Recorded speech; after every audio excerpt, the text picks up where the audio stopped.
It's been a good news week for domestic economic data, although you'll see here that the stock market couldn't quite extend its recent winning streak despite this strong data.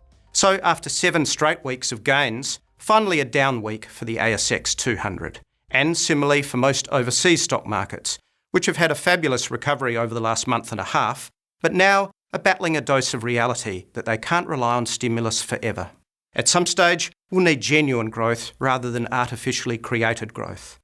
But back home, as you can see from this chart, Australia's official growth rate was the big news, with real GDP growth up 1.1% for the first quarter. That's well above last quarter and also well above the market's forecast of 0.8%, which translated to annual growth of 3.1%, again well ahead of predictions.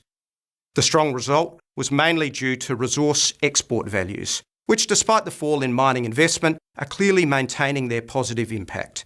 We are still reaping the fruits of the mining investment phase thanks to China's ongoing demand.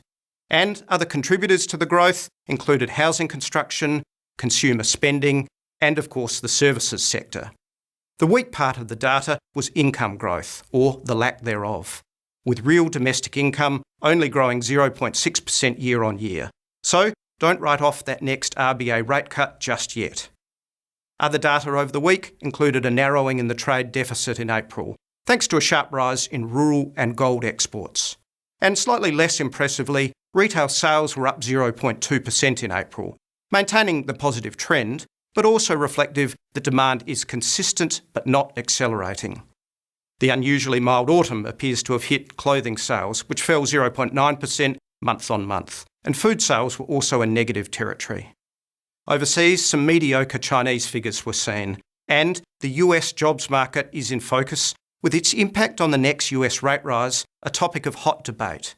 We favour July over June for the next US rate rise, as the UK referendum on June the 23rd on staying or leaving the European Union may be too large a distraction. But the impact of Brexit or Remain on our markets should be minimal.